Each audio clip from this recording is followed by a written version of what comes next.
Never know. I knew you were going to go. Ready?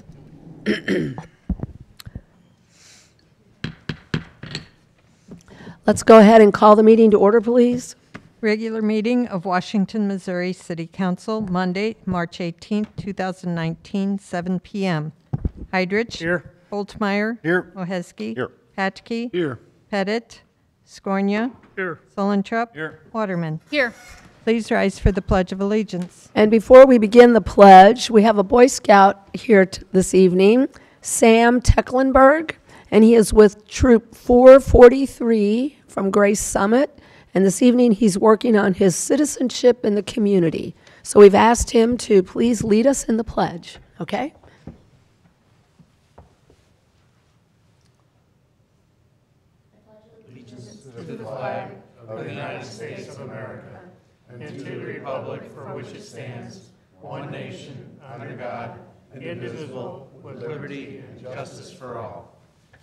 Thank you, Sam. Good job. Good job.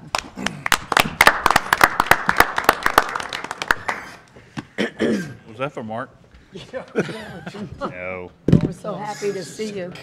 Will all the council members answer if they have or have not read the minutes of the council meeting dated March 4th, 2019? Heidrich. Aye. Holtmeyer. Aye. Moheski. Aye. Patke. Yes. Skornia. Yes. Solentrop. Yes. Waterman. Yes. Having read the minutes, are there any comments or questions? Make a motion. Second. Okay, we have a motion by Sullentrup, seconded by Heidrich, to approve the minutes from our last meeting dated March 4, 2019. All those in favor signify by saying aye. Aye. Opposed? By your vote, you approve the minutes. Thank you. Approval and adjustment of agenda, including consent agenda. You have the 2019 Spring Cleanup Campaign. Any questions regarding the consent agenda or the agenda? Make a motion. Second. Okay, we have a motion by Holtmeyer, seconded by Patke, to approve the agenda and the consent agenda. All those in favor signify by saying aye. Aye. Opposed? By your vote, you approve the item. Thank you. Priority items, update from Hilltop Securities on 2012 series bond refunding. Hi, ladies and gentlemen. I'm Reagan Holliday with Hilltop Securities. For those of you who didn't meet me last week, was it 2 weeks ago? It may have been 2 weeks ago. I do have a handout. I should have done this earlier. So we have now completed the pricing. Why don't you wait till you get back to the microphone? Why don't you hand those to me? Yeah, we'll pass them out. There you go. So we have completed the refinancing of the Series 2012B certificates, and just wanted to give you a brief update.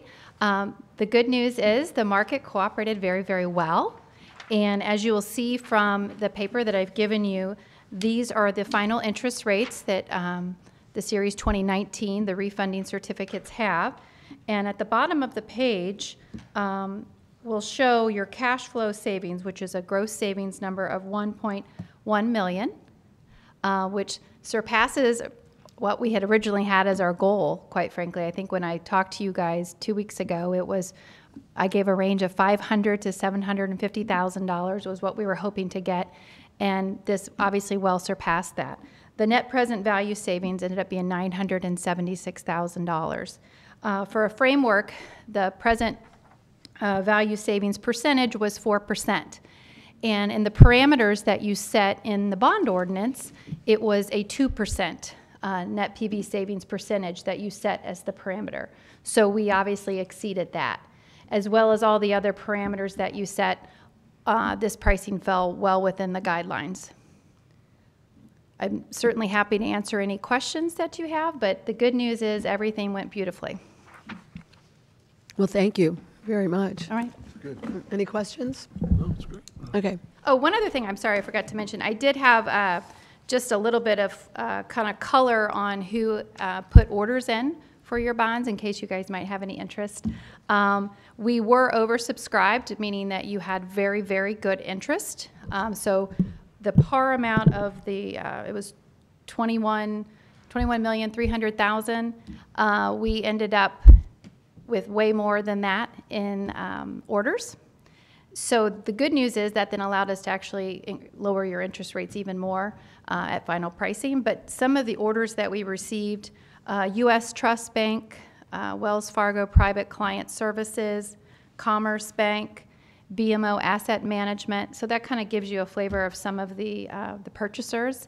And what we mentioned to Darren and Mary is that at closing, we will provide them with a pricing book that will actually show kind of who ultimately ended up with those orders, who put orders in, who actually got allocated bonds, and there will be a summary page given to them that actually shows who owns the city certificates.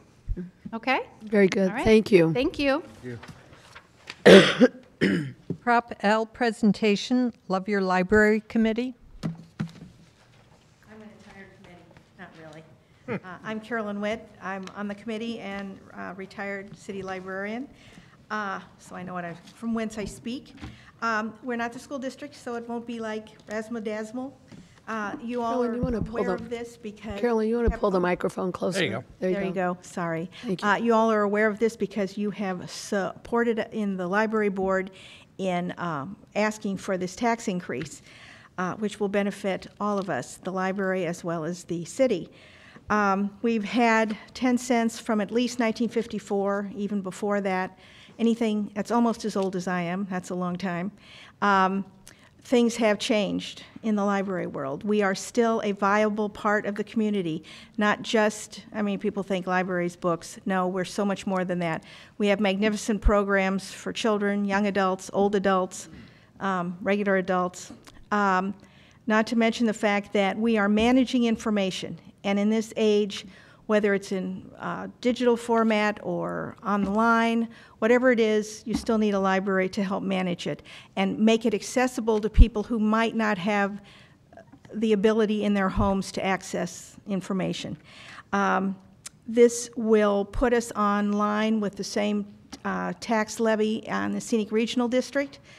You may not be aware, since you're all young, but the library will be celebrated in February this year. We celebrated 95 years of existence. So the City of Washington has had a Washington Public Library for 95 years. Again, anything older than I am, I value. And I think we've done a mighty good job at changing with the times and still being a viable part of the community. I have great faith that the voters will pass this because when one cycle ago with the capital improvement tax that was passed by the entire city of Washington, they supported the idea of an expansion of the public library. So since my day, I left in '05, the library has doubled its size, it's increased its staff, it's increased its collection, it's increased circulation. It's just a force. And if any of you, I know politically, we received in our utility bills today, at least I got mine, an information handout, which is not necessarily, you're not in a position to ask advocate but at the same time, this is an educational. The library district, it's 1965, the municipal libraries, which Mark can tell you about. 1965, I think the municipal libraries were frozen. Their boundaries were frozen when the city of Ferguson and the St. Louis County Library District hit heads over an expanding city, and St. Louis County said, you can't take our county. So our city was frozen in 1965. If you live in the district, you are north of 14th Street, you're east of Grand Avenue, and it gets a little murky over there in the east side. So a lot of voters won't know if you can vote for it until you're in the polling place. Ward 4 and Ward 1, most of us are in the old library district. Parts of 2 and 3 are. Something like Stonecrest, Quail Run is not. I pay taxes to Scenic Regional. I would not darken their door, but I pay taxes to them, being in Windy Hills. So if you're able to vote, we certainly would appreciate your support. Are there any questions? 95 years gives me a curiosity. Yes. Was the first one still on this building upstairs? When in the 1920s, the CD chapter of PEO was running a library, a lending library. And when the tax was passed from the city to support a library, they turned it over to the city. I'm not sure where it was before then, but it started in kind of a closet. This was a new building at that point. 1924 was when the building was built, if I remember correctly. And so we started in a closet and gradually expanded. And Paula Hoffman was the director in the early days. And by the time Velma Jones Strecker became director, you were upstairs on what I look on as the third floor, second floor, with lots of steps. And Velma was here over 40 years. She was a very hard act to follow. And so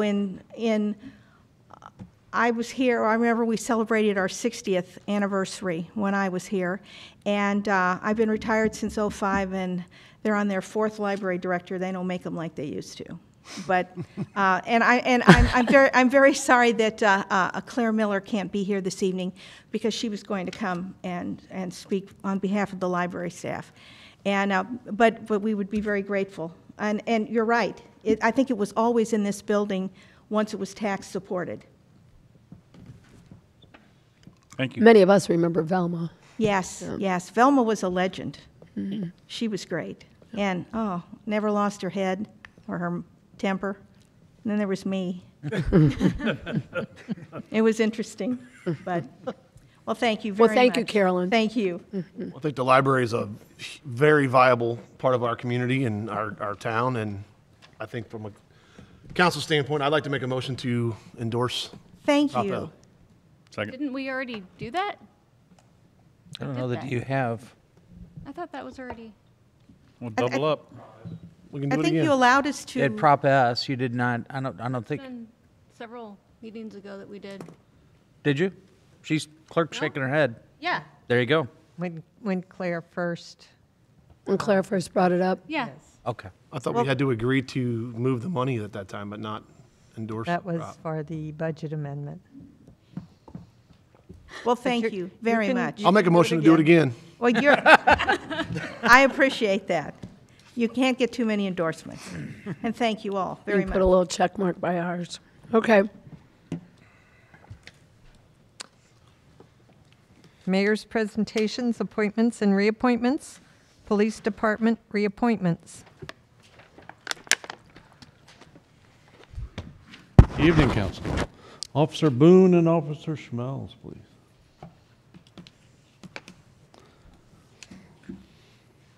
Officer Boone and Officer Unkin, who couldn't be with us tonight, complete their first year with the city.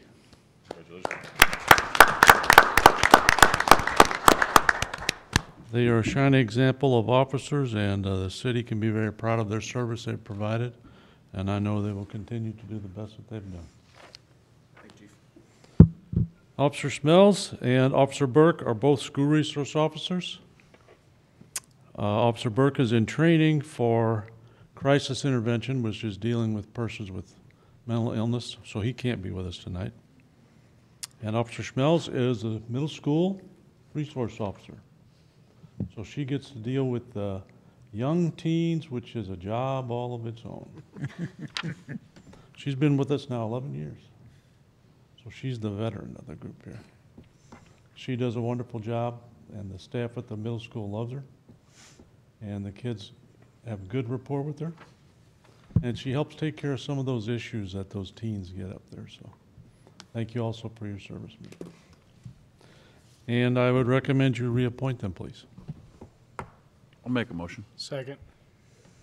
Okay, we have a motion by Sullentrup, seconded by Hydrich, to reappoint Patrol Officer Cody Boone, Patrol Officer Matthew Unkin, School Resource Officer David Burke, and School Resource Officer Melinda Schmelz. And each of those are for a one-year term. All those in favor signify by saying aye. Aye. Opposed? By your vote, you approve the reappointments. Thank you. Thank you. You now have a one-year appointment. As opposed, yeah, pretty cool. Yeah, great. Thank you, Ken. Well, it's good to have both of you. Public hearings, rezone 823 East First Street from R1C Single Family Attached Residential to C1 Commercial. Yes, so this, oh, does it need to be introduced first? Are we okay? Okay, sorry. This is a request to rezone 823 East First Street. You can see here highlighted in the aerial at the corner of First Street and Highway 47. It is located on a block here that is completely zoned R1B Single Family Residential. There is commercial uses in the vicinity on the other side of Highway 47 that are all C1 light commercial, which is the rezoning that they're requesting tonight to go to that C1 light commercial. If you remember a few years ago, there was a request and it was approved to go to C4 in this location for, I think, a more larger development. It has since reverted back to its R1B because the development was never put into place. That was brought up at planning and zoning. Just wanted to clear that up. That's why you see it back in residential form here. The applicant is wishing to rezone this parcel for light commercial use. The intended use, as stated on the application, is for an insurance office. They did submit very simple site plan. I didn't put it in the packet or on the slides here because that's not actually required as part of their rezoning. This is a non-planned district, and it's not tied to any site plan. However, they will have to show before they get occupancy how they're going to get access and parking. They have come with a preliminary plan that they'll actually have parking off of.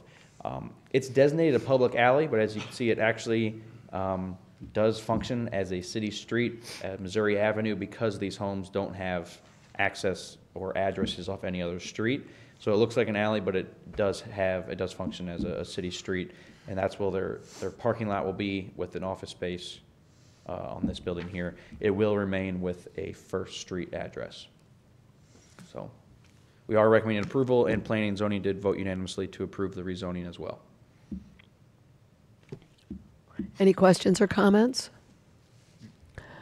Okay, well, this is a public hearing, so is there anyone here who would like to address the council on this item?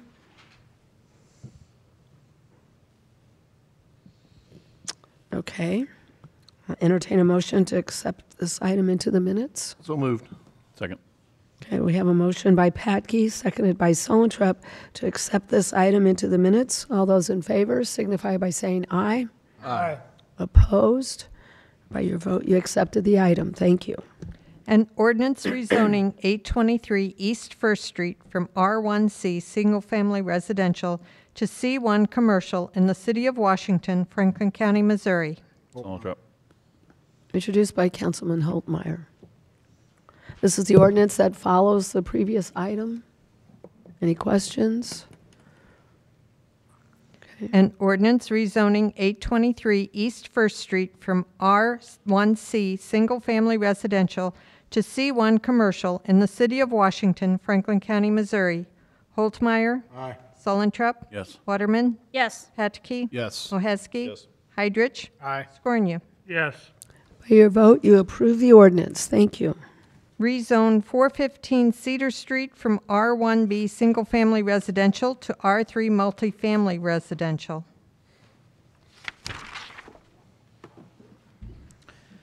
All right, thank you. This is another request to rezone the old post medical clinic at 415 Cedar Street. And that was brought up that is a confusing address. That is how the county has its records. That is where the mailings go to.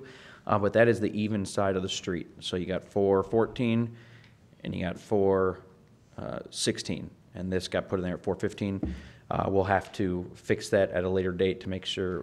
We'll have to come up with some solutions since the numbers on each side are consecutive. But just so there's confusion, when people were looking in the field for it, they were looking at the other side of the street here. But it actually is this old medical office. It is currently zoned R1B Single Family Residential, so it actually has always been grandfathered. It was never in compliance under the correct zoning. Cedar Street in its entirety has been zoned R1B single-family residential when there are many structures on Cedar Street, many residences that actually are used as two-family. I know of at least one that's a three-family. It was brought up at P&Z that there may be another that has been three-family for so long that we don't have full occupancies on them. But I know right next door there is at least a three-family as well. So there are some more. It's not out of character for Cedar Street to have some grandfathered or non-conformant uses. They are requesting to rezone this to R3 multifamily residential. The reason being that the applicant has, their intended use was two-family residential for a single unit on the bottom floor and a single unit on the top floor with a long-term plan to go up to 4 units. Because of the square footage of the lot, that is the maximum amount of units that we would allow in multifamily anyway in this district is 4 units. They are still required to provide their own off-street parking. It is not in the downtown zoning C3 district, so they do have to provide their own parking, which is another reason we actually recommended. So for 2 reasons that we recommended that they go this route instead of going to R2, which is two-family, is that if long-term they plan on going to 4 units, then they should ask for R3 now. And 2, because this is it's mixed in density on Cedar Street, it's not mixed in commercial uses. So although I do believe multifamily is appropriate for this district, for this structure specifically, I think it's appropriate that it goes R3 and not C3 because they do need to provide their own on-site parking rather than just allow people to park on the street in front of other residences. It went to P&Z last week. They did vote unanimously to approve it 7-0. Staff recommended approval. We think it's a great repurpose of the building. You know, it is a commercial use surrounded by residential, and we think that going to higher density multifamily is appropriate. So So how many required parking spaces are there for this? it'll be dependent on occupancy. So in the meantime, if they come forward with 2 units, it'll be 4 parking spaces. And where will they put those?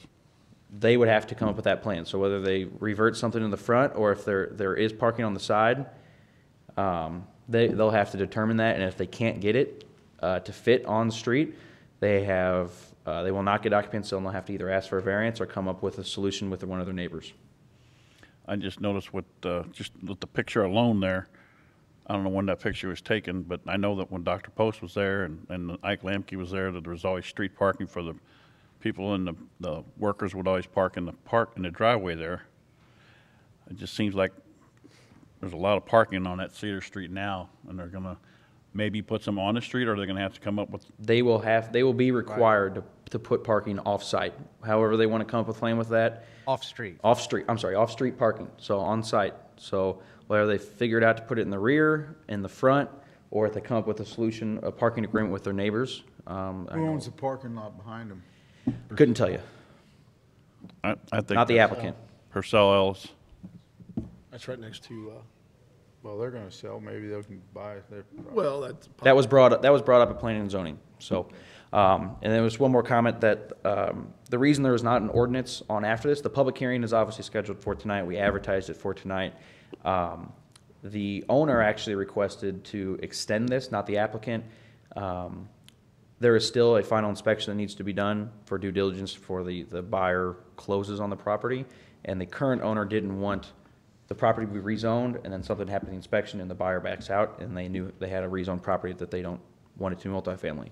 So once the inspections and everything are done, they're going to request that the ordinance be put on as the final step, which isn't uncommon. So.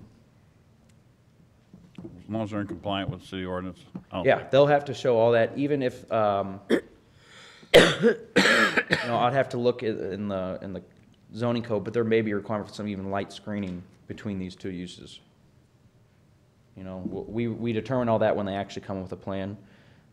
If it's 1 unit in the meantime, they just obviously need 2 parking spaces. 2 and up to 4, they'll have to amend that every time they get a new occupancy permit.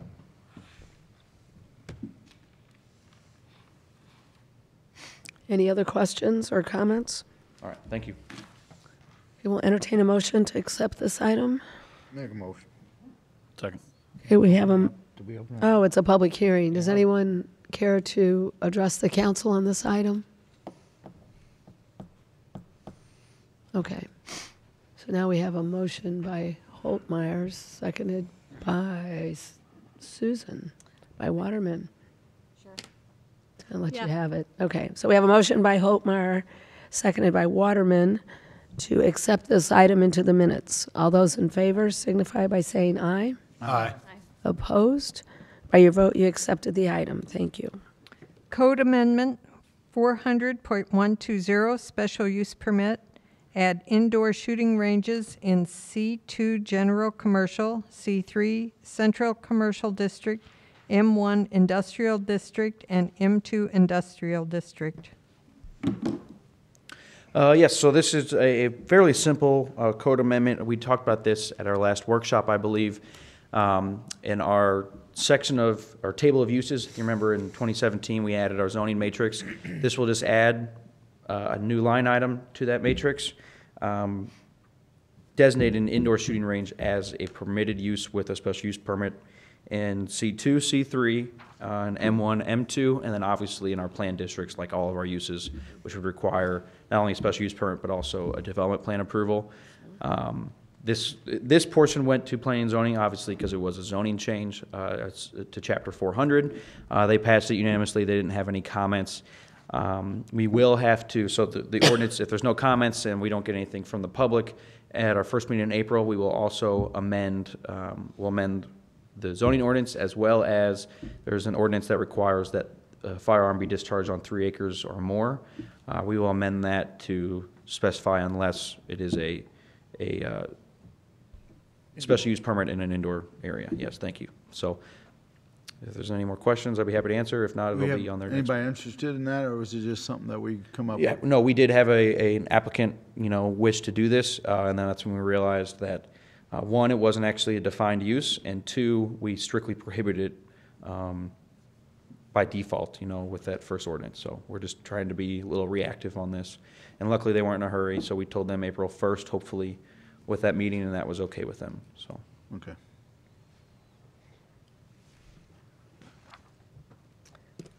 Okay, so this is a public hearing. Is there anyone who would like to address the council on this item?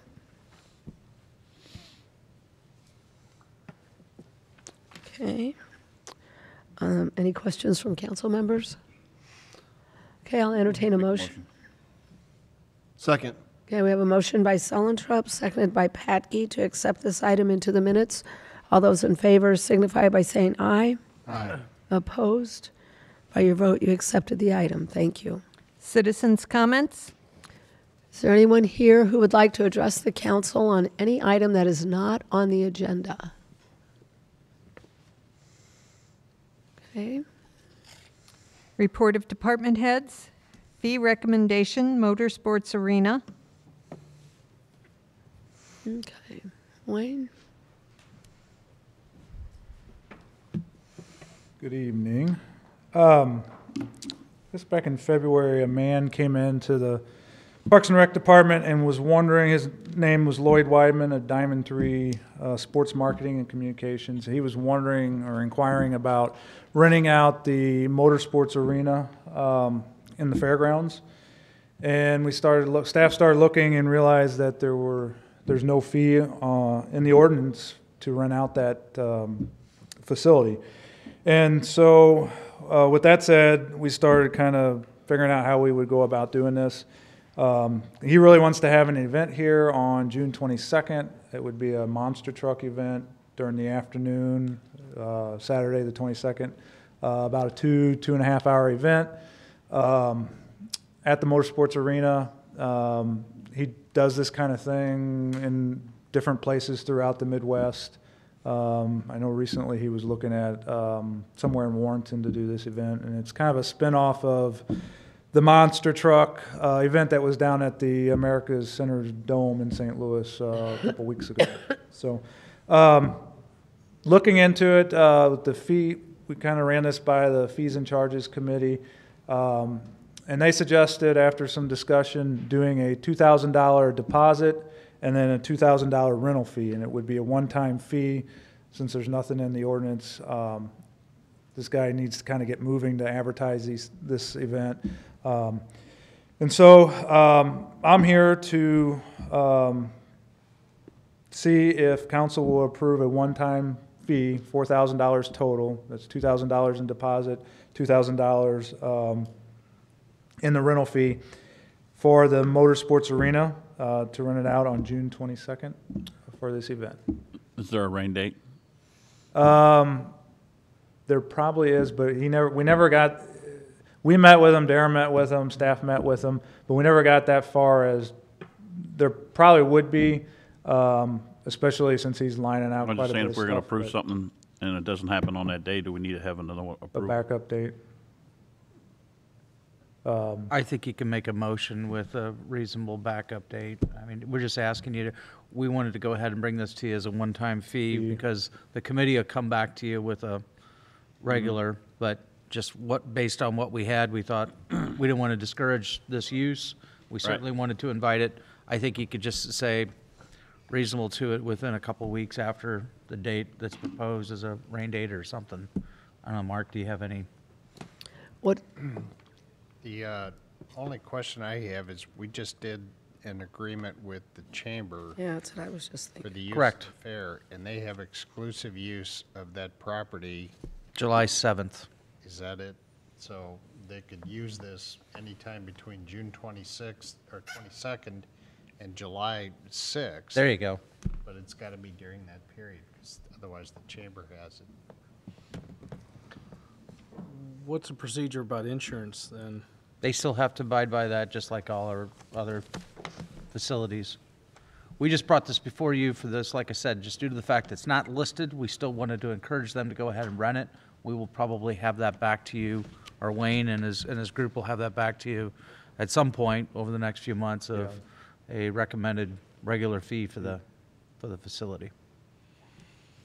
I'd make a motion to proceed. Second.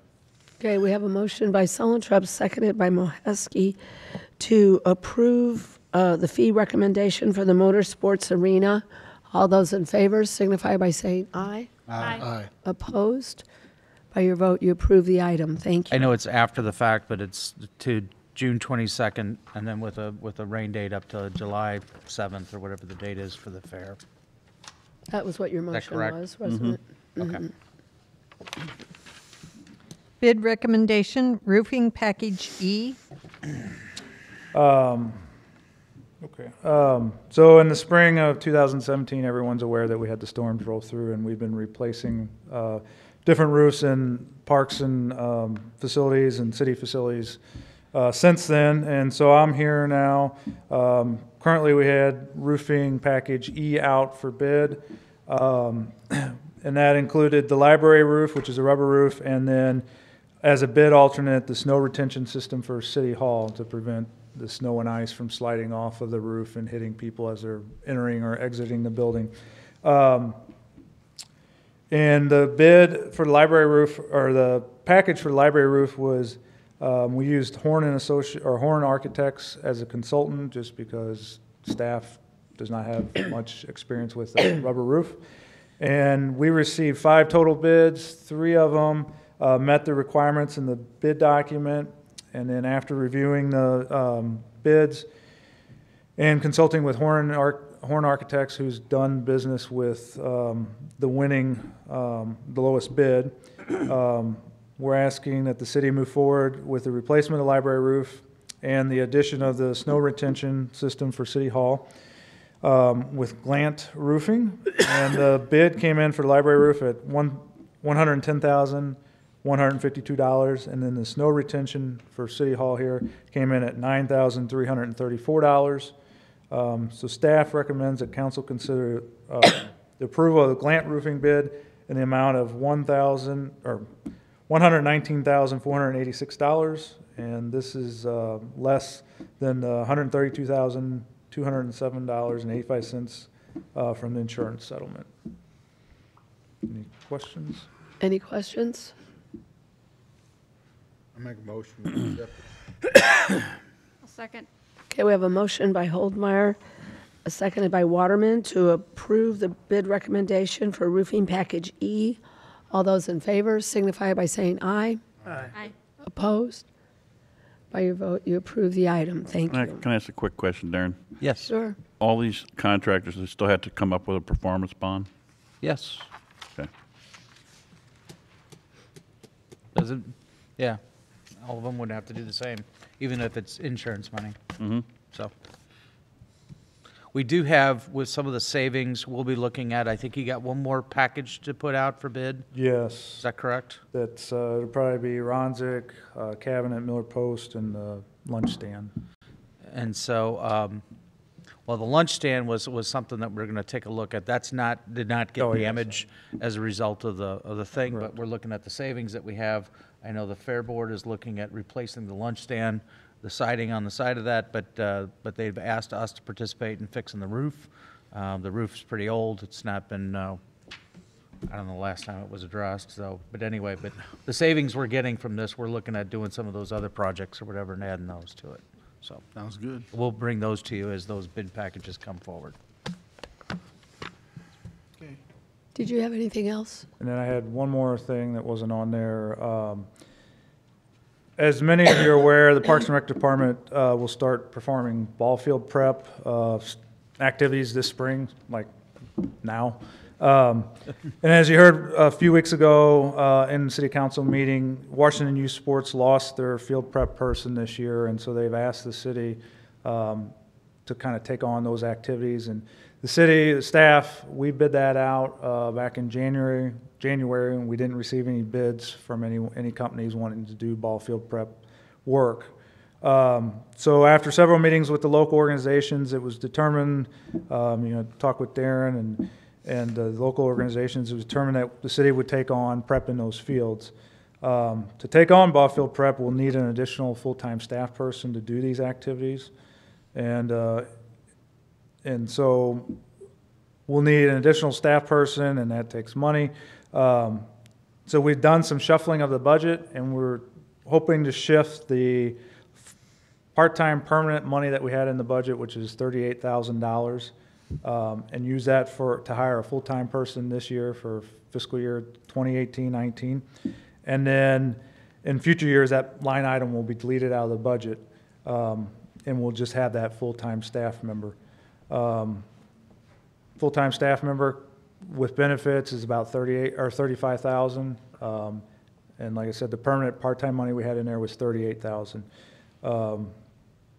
and then that part-time permanent money will be deleted out of the budget in future years. And so basically, this ball field prep person will be replacing the staff person that retired, I guess, last summer. Essentially, Yeah, if you'll remember, in the last budget year, we did not replace a park personnel staff member, but we also were getting rid of the big driver, which constituted a lot of hours that they needed for that, to go ahead and maintain that facility. So with that being gone, we did not. But when this came up with regards to it, that was something that we knew we were going to have to go ahead and take a look at to go ahead and get the ball fields if we were going to take that responsibility on ourselves. So. Is this something that's going to take a lot of training? There'll be some training, but not, I mean, it's not a specialized type of training, but I mean, we won't generally just send someone out and say, hey, drag the field and see what they do. This will be a maintenance worker 1 position. So you'll have them year-round? Yes. Yep. And the season is about 3 months?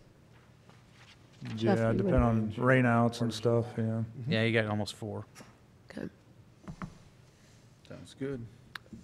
Any other questions or comments? Do we need to approve any of that? I don't That's think just so. some That's just an information. informational item for you. Information. We just wanted to make sure that you're aware of it. Okay. All right. Thanks, Wayne. Thank you. All right. Thank you, Wayne. Any other department heads? John? Yeah, I just want to give an update on West Main sidewalk. As you may have noticed last week, the street department in Wayne's, the Parks Department helped out as well. We removed some of the trees that were in our right-of-way in preparation for that wall to be constructed. We did have our pre-bid meeting, which is part of the MoDOT process. That was held on Thursday of last week. It went very smooth, really no concerns. The contractor did request that we hold off for a little while so they can take a look at their schedule before issuing the notice to proceed. Once the notice to proceed is issued, they have 40 days to complete the project, and they're just shuffling manpower to get on the job and get off the job. So we are working with them on that schedule, especially trying to get this constructed in the spring. I think it's important that once the wall gets put in, that we get everything stabilized, so there's not mud everywhere, things of that nature. We do anticipate some minor street closures at various points. We are looking at a potential change order deduct for the type of wall. It was initially sent out as a big block, something similar to what you see on Front Street in front of Elijah McLean's. They did propose a small block option, which is a standard, a standard concrete retaining wall that you would see. The wall does, at its maximum height, get to be about 4 foot tall. I don't necessarily have a preference either way, or a concern either which way. Aesthetics would be one reason maybe to look at it. The wall does have multiple steps, so as you go down, it steps down, which I think a small wall may actually be a little bit better. The reason why we went with the big block wall was because of those trees kind of being in the way, trying to save some of those trees. But as we got out there and looked at them, they had to be removed anyway. We also had 2 trees blow over in the past couple wind events off that hillside. So it's kind of helped us out a little bit. So I just want to make everyone aware that it's moving forward pretty quickly. Once we kind of get the schedule worked out, we'll issue that notice to proceed, and then we'll move quickly to get this project done. It is a 5-foot sidewalk, once again, from Teeman to Catawba. How much did you say the savings is? It's approximately $13,000 is what we're seeing right now. That's the estimated savings. How many days is this project? How many days is this project? 40 days. 40 days, okay. When did we decide on the blocks? What's that? Have you decided on the blocks, or We've not, no. Pending? We've not. It would be a change order so we'll bring forth that to you all. So. I think to keep it like Front Street was important, but I also understand the fact that the stepping, that'd be 2 foot would be a big step up every time we step up. It would. Front Street is more of a flat. Right. I think there's 2 steps in the entire wall, to be honest, except on the edges. Quite honestly, it's kind of in a different location. And remember, the primary goal here was to create a sidewalk. So this is paid for with $80-20. So we were able to get $120,000 from MoDOT to complete the project. And I think we also acquired $40,000 through Franklin County to offset some of the other costs. That does leave a remaining 120, 60, 40, $53,000 that would essentially coming out of the city's pocket. So I think a $13,000 savings is valuable, especially if it meets the primary goal of getting a sidewalk in. I've not presented that to you yet, but that's what I was going to. The city's be $6,400 savings. No, this would be 100%. Yeah, it's total contract. So 60-40? It's an 80-20. 80-20. For 100 on the first $150,000 spent. Okay, so you took 20% off of that. And then we were also able to get, like I said, dollars from Franklin County through their grant program to offset dollars even further. And then what doesn't make that cut is 100% ours. So I haven't done the math on what that percentage really is, but it's probably closer to 65-35 overall. So anything to kind of keep those dollars in check, I think, is valuable. So sorry I don't have that. I can come up with that number, though.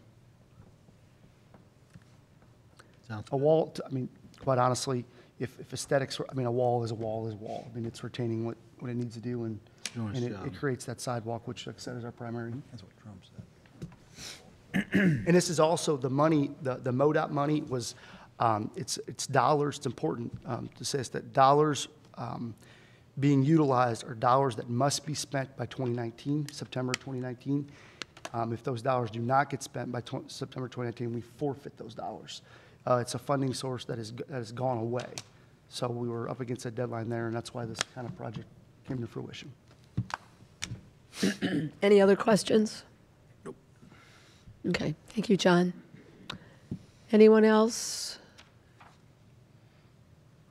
Ordinances, resolutions. An ordinance authorizing and directing the execution of a lease agreement by and between the City of Washington, Missouri and Washington Aviation, Inc. Solentrup. Introduced by Councilman Solentrup. This is the ordinance for the lease and the the terminal, behind the terminal at the airport or whatever, we've got an area climate-controlled space for hangar space. And this will allow Washington Aviation to go ahead and occupy one of those locations for at least up to a year. So, Just a note, you still need to attach the exhibit to the lease showing the hangar space that they're actually renting. That is prepared. It was inadvertently. It's on the original ordinance. I just noticed it wasn't on there tonight. Sorry about that. Any questions or comments? Okay. An ordinance authorizing and directing the execution of a lease agreement by and between the City of Washington, Missouri and Washington Aviation, Inc. Holtmeyer. Aye. Sullentrup. Yes. Waterman. Yes. Patchke. Yes. Moheski. Aye. Heidrich. Aye. Scornia. Yes. By your vote, you approve the ordinance. Thank you. An ordinance repealing sections 115.690, 115.700, 115.710, 115.720, and 115.730 of the Code of the City of Washington, Missouri, and enacting in lieu thereof new sections 115.690, 115.700, 115.710, 115.720, and 115.730. Holtmeyer. Introduced by Councilman Holtmeyer. You want to talk about? yes, the next two ordinances kind of go hand in hand.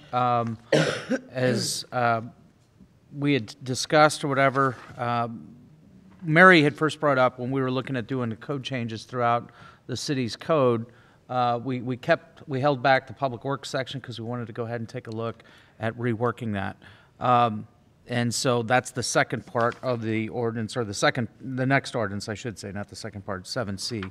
But before that, 7B, we wanted to go ahead and establish a clear chain of command with regards to the Public Works Director. We had a Public Services Director before, and the reason why that title was given, I think, was due to the fact that we hadn't made these changes in the Public Works section of the code. So now that we're doing that, we do have the title of Public Works Director. That will be for Mr. Nilges to go ahead and be our Public Works Director. And as you can see, the offices that will report to him directly to make it very clear. Obviously, the streets, water and wastewater, building official, airport manager, and city engineer and assistant city engineer all report to the Public Works Director. So that's what this ordinance establishes. I believe the stuff that we repealed is the stuff that had to deal with Public Services Director. Yeah, that was basically, passed a couple of years ago. Right. The two changes in this ordinance were the change of name from Public Services or Director of Public Services to Public Works Director, and adding that chain of command for those 5 or 6 positions.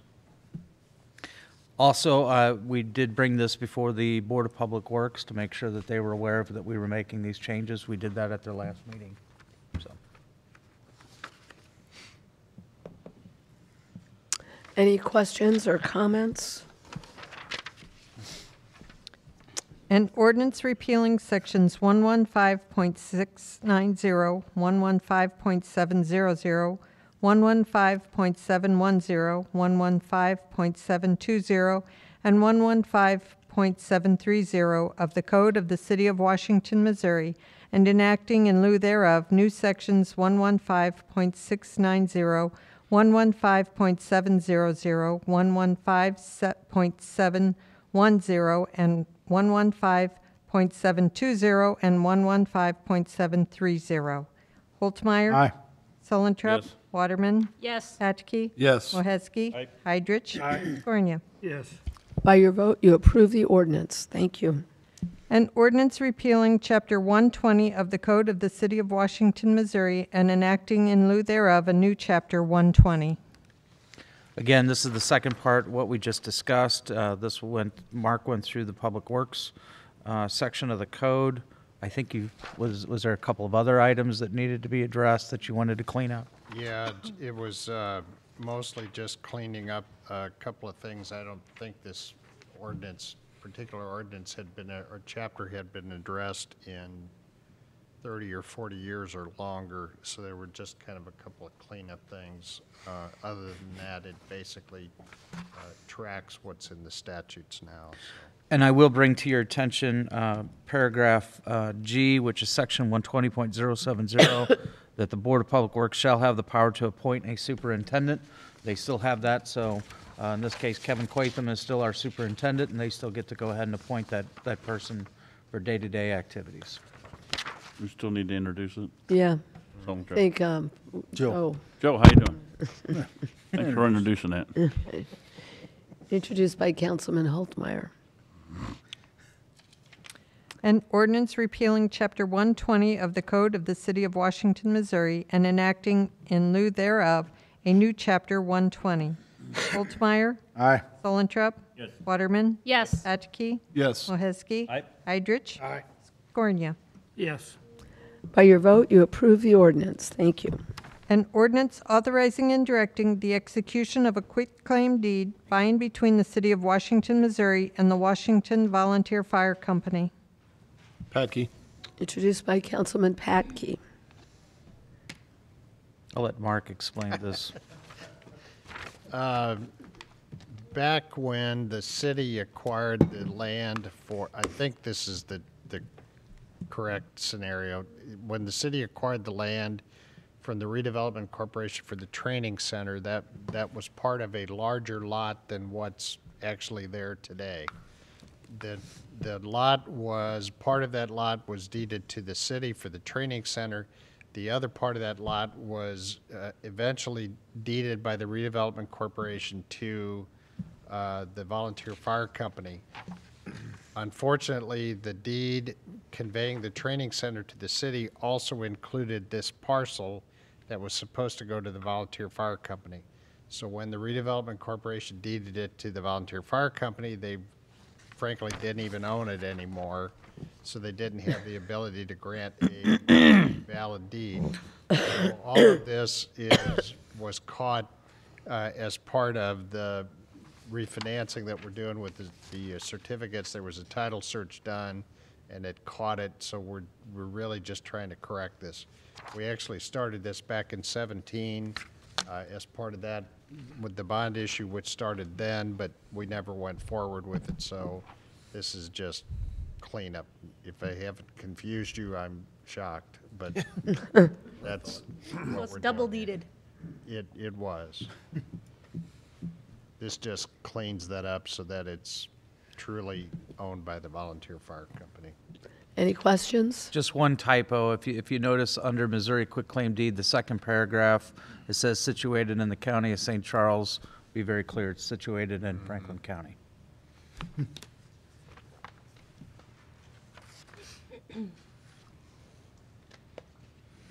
Anything else?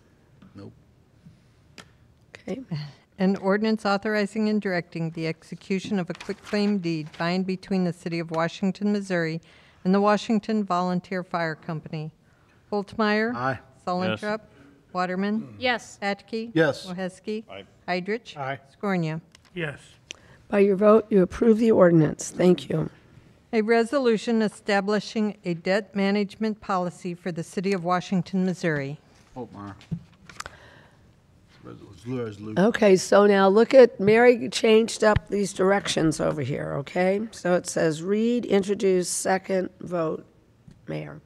So, not that, so we'll do a second to this in just a little bit, okay? So, introduced by Councilman Holtmeyer, and then we'll need a second, so, but the directions are a little more clear. Mary? Okay. This is the debt policy that I brought before you at the last council meeting. And basically, there were just a few changes. I asked Mark Grimm to review it, who is our bond counsel, and he had a few minor changes, but basically the policy is the same. And what this does is it directs staff, we're already doing these things, but it puts it in formal policy. Excuse me. But basically what it does is it directs staff in case of any kind of debt issuance or debt refinancing on what we are allowed to do. So if you have any questions, I'd be happy to answer anything. Otherwise, I'll ask for approval to pass this. Any questions? Thank you. Okay, I'll entertain a motion for a second on this. Second. Okay. We have a motion by Holtmeyer, seconded by Waterman. And then all those in favor signify by saying aye. Aye. Opposed? By your vote, you approve the resolution. Thank you. Commission, committee, and board reports. Preliminary plat, Lot 1, Walmart boundary adjustment.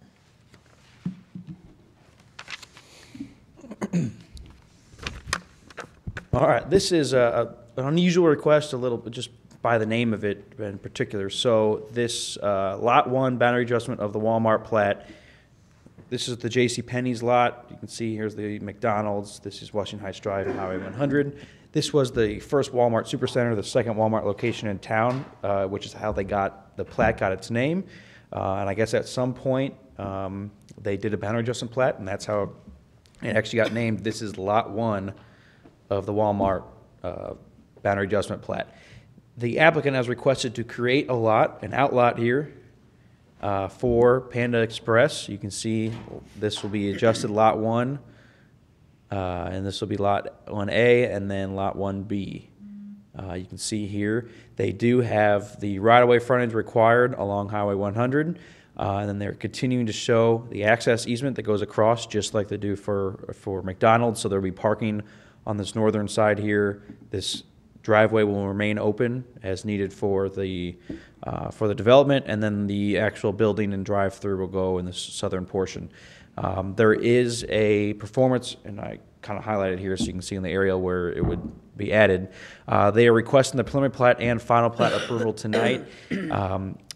Almost all of the public infrastructure is in place. There was water, and obviously all access roads are put into place. However, they need to extend the sewer line from the public sewer stops here, and then there's a lateral that gets to J.C. Penney's. So they need to extend that sewer lateral, the public sewer lateral, to Panda Express, and they have added that easement here. And then it goes back into the utility easement, so it does make a jog here. I'm assuming they're creating an opportunity where they could do another outlot if needed, but it does jog from this new easement up into the access easement and back to the lot B. That's on their dime? That's on their dime. They submitted a performance agreement for that. They submitted a escrow check with their final plat application. John did review the cost estimate and agreed to the amount, and so that has already been received. And so that's how they were able to get the preliminary plat and a final plat done at the same time. Planning and Zoning reviewed it, recommended approval of it. There was a question about parking for J.C. Penney's. So J.C. Penney's right now is overparked. They do not utilize this entire structure. This western portion of the building is vacant, as well as it is overparked for the square footage they have now. But since J.C. Penney's is the one creating the lot, and by selling off a piece, it is their responsibility in the future, if they wanted to fill this, to make sure they have enough parking. So if they're wanting to sell off parking and they think they'll still be able to possibly have a tenant at a future date, that is their prerogative. So Sal, did they have about 35,000 square feet left in that building?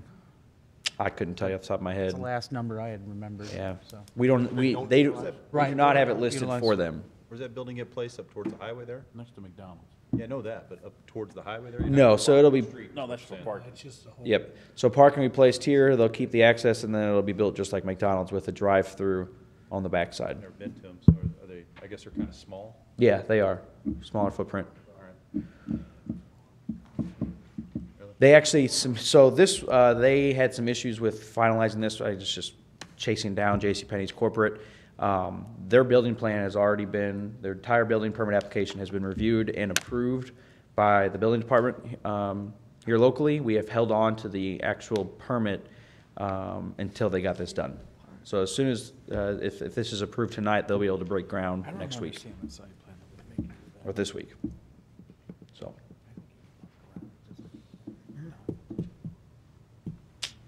Okay, any questions or comments? All right, thank you. I guess the same thing happens at McDonald's. Yeah. A motion to accept in the minutes? I do. So moved. Second. Okay, we have a motion by Patke, seconded by Holtmeyer to accept this item into the minutes. All those in favor signify by saying aye. Aye. Opposed? By your vote, you accepted the item. Thank you. An ordinance approving the final plat of Lot 1 of Walmart Boundary Adjustment Plat in the City of Washington, Franklin County, Missouri. Holtmeyer. Introduced by Councilman Holtmeyer. This is the ordinance that follows the previous item. Any questions or comments? An ordinance approving the final plat of Lot 1 of Walmart Boundary Adjustment Plat in the City of Washington, Franklin County, Missouri. Holtmeyer. Aye. Yes. Sullentrup. Waterman. Yes. Patke. Yes. Ohesky. Heidrich. Aye. Scornia. Yes. By your vote, you approve the ordinance. Thank you. Mayor's report. Well, the German students I told you about last week have gone on back to Germany, but it was a great experience for us. And they were amazing young men, very, very bright. And they certainly learned a lot about our community while they were here. So it was a good experience and something I think that we may want to do again sometime, to have interns here.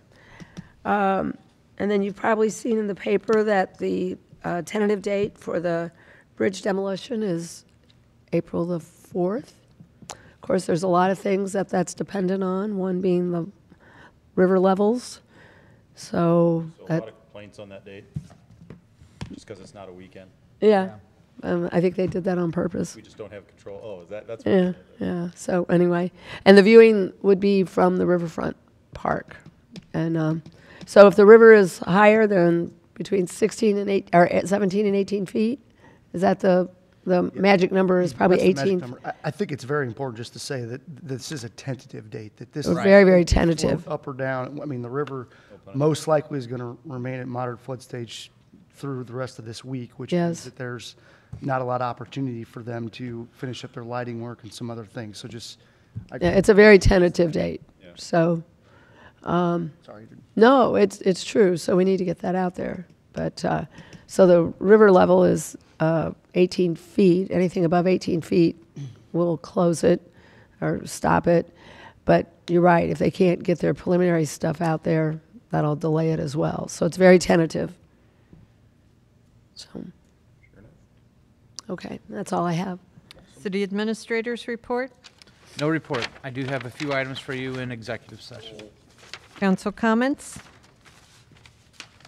Council comments? Public vote on whether or not to hold a closed meeting to discuss personnel, legal, and real estate matters pursuant to Section 610.021 RSMO 2000. Holtmeyer. Aye. Sullentrup. Yes. Waterman. Yes. Patke. Yes. Ohesky. Aye. Heidrich. Scornia. Yes. Okay.